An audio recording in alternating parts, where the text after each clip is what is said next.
देखिए, दो चीजें होती हैं। एक होती है आपकी ख्वाहिश, एक होती है आपकी विल। पाकिस्तान ऑक्युपाइड जम्मू कश्मीर को वापस लेने से पहले जो होमवर्क करना चाहिए था वो सक्सेसिव सरकारों ने नहीं किया, हिंदुस्तान के जिहादी मुसलमानों के दबाव में। इस सरकार ने संवैधानिक तौर पे जो काम करने थे उसमें आर्टिकल 35A और 370 सबसे पहले था। जब आप पाकिस्तान के ऑक्युपाइड कश्मीर को लेने की बात करते हैं तो पहला सवाल दुनिया में ये उठता है कि जो आपके पास है वो तो आपके पास नहीं है। तो पहले 370 हटा करके आपने जम्मू कश्मीर को भारत का अभिन्न अंग बनाया। आर्टिकल 35A जो सबसे ज्यादा खतरनाक था उसको हटाया और पूरे देश को समझाने की कोशिश की कि कैसे सक्सेसफुल सरकारों ने इसके ऊपर राजनीति की। लेकिन मैं इसके लिए वर्तमान सरकार से पहले नरसिम्हा राव सरकार की उस रेजोल्यूशन को सैल्यूट करता हूं कि नरसिम्हा राव ने लोकसभा के अंदर एक रेजोल्यूशन रखा और कहा 24 फरवरी 1994 को कि भारत और पाकिस्तान के बीच में जम्मू कश्मीर एक विवाद का विषय है और विवाद सिर्फ इतना है कि जो पाकिस्तान के पास जम्मू कश्मीर का हिस्सा है उसे वापस लेना है। ये भारत की संसद में नरसिम्हा राव द्वारा रखे प्रस्ताव को सर्वसम्मति से पारित किया गया। अब संविधान पार्लियामेंट के अंदर जब कोई रेजोल्यूशन पास होता है तो वो किसी पार्टी का सरकार का नहीं होता, फिर वो संसद का होता है। इस सरकार ने उस प्रस्ताव के आगे जो काम करना है उसकी तैयारी कर रही है।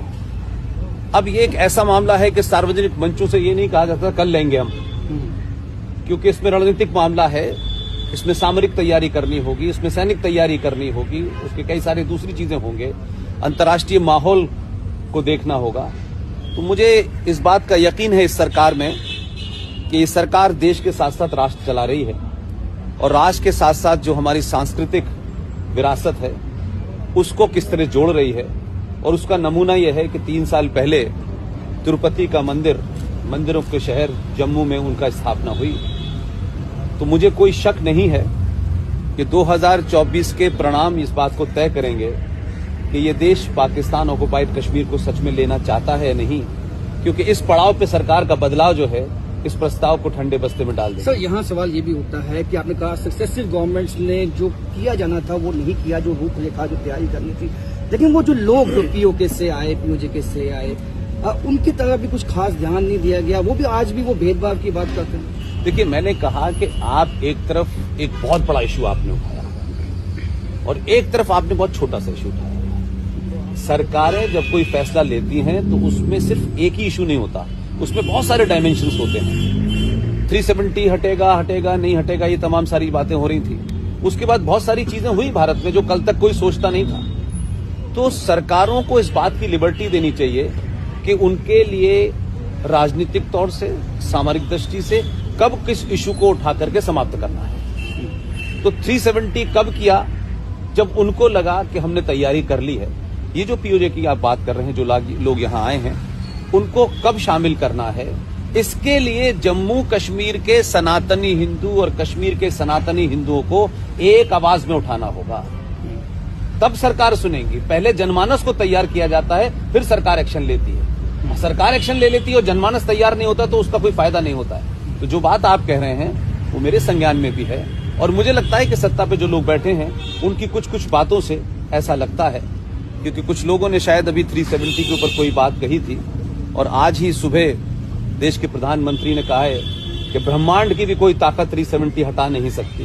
तो अगर देश का प्रधानमंत्री इस बात को रिपीट कर रहा है तो इसका मतलब है कि इस देश में बहुत सारी ताकतें हैं जो इसको हटाने में लगी हुई हैं या इसके खिलाफ को चला रही हैं। तो सरकार के नाते मुझे लगता है कि ये सरकार पे छोड़ देना चाहिए। तो वो किस विषय को कब उठाएगी, यहाँ के कश्मीरी जो पाकिस्तान से आए तो उनको कब कितना देगी, कैसे देगी, क्योंकि इस व्यवस्था में पिछले 70-80 साल से जो जिहादी एंटी हिंदू, एंटी भारत लोग बैठे हुए हैं, उनको आप एक रात में नहीं समाप्त कर सकते। जी, इट विल टेक टाइम। बहुत बहुत शुक्रिया। तो प्रधानमंत्री का ये कहना है कि ब्रह्मांड में कोई अब